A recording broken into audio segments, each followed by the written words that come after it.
كنت بطبخ عند جارتنا اللي جنبنا كل يوم، وبعد كده لقيتها بتشتكي مني وبتقولي انت كل يوم تيجي تطبخي عندي، انا زهقت منك خلاص انت وعيالك المقرفين دول. طبعا انا مسكتش يا جماعه، انا زعلت قوي طبعا واتاثرت، بس بيني وبينك كده حبيت اغيظها واكدها. المهم كانت جارتنا اللي قدامها بقى كان عندها البوتاجاز ده فوق السطح كده رمياه. قالت لي ده انا هرميه، قلت لها ترميه ايه يا بنتي؟ هاتيه، بس انا ما عنديش بوتاجاز وما عنديش اي حاجه اطبخ عليها، انا هاخده منك كده ظبطه وهديكي فلوسه. قالت لي هتديني فلوسه؟ قلت لها اه هديكي 100 جنيه، هو ما يسواش غير 100 جنيه. المهم انا اديته لها، هو يا جماعه شغال مفيش مشكله فيه، هو بس عايز ايه؟ يتنضف. المهم جبت سيترس، وعايزه اقول لكم هو ده قاهر الدهون، بس نصيحه لما تيجي تستخدميه البسي جوانتي. بصوا يا جماعه الحاله بتاعته مزريه جدا جدا، هنحوله جديد، هنفضل بقى ندعك كده فيه. اهم حاجه بقى واهم خطوه عشان ينضف معاكي بسرعه، وعايزين نغسل عادي يا جماعه وننضفه كده ونوري لهم ان احنا كسبنا في الصفقه بتاعه البوتاجاز دي.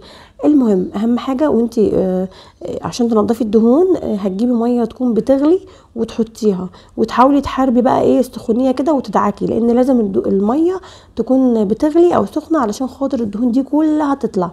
طبعا كده مفيش اي حاجه هتطلع خالص يا جماعه، لازم ميه بتغلي. طبعا شغلت الكتل وبصوا من الجنب عامل ازاي، حالته رهيبه بصراحه، عايز يترمي في الشارع، بس ما علينا احنا هنظبطه دلوقتي. شفتوا دي ميه بتغلي هي يا جماعه، هبدا بقى ارش تاني سيترس برده وهدعك فيها دعك مبرح، مش هستخدم غير السيترس.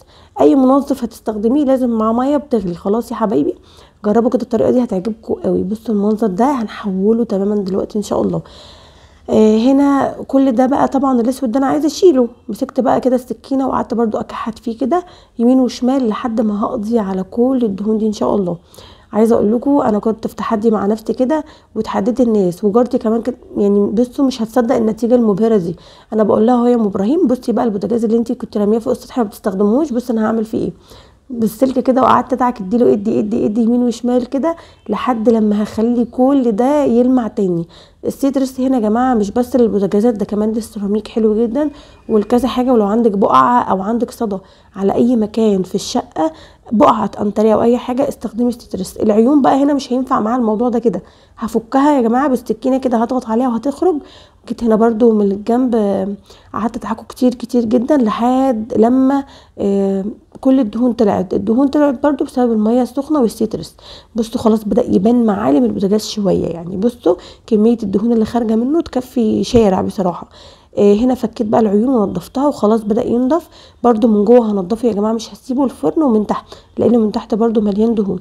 بس لو زين سابني، لو زين ما سابنيش هيبقى فيه طبعا جزء تاني يعني. بصوا بدا يظهر ازاي. كل اللي فوق ده بقى بالسكينه هبدا اكحته اهو، زين جاي له اهو، حبيت افرجكم عليه. انا كده خلاص خلصته، هدعكوا دعكتين كمان وكده خلاص يعني ماشي. بصوا بصراحه والله بصوا يستاهل اكتر من 100 جنيه، لا انا ضحكت على الست كده. عايزه اقول لكم هوريكم دلوقتي ان هو هيشتغل مش فيه اي مشكله. طريقه الميه دي عادي تغسلي بيها وتغرقيه ميه، بس تسيبيه ينشف، ما تستخدموهوش غير لما ينشف.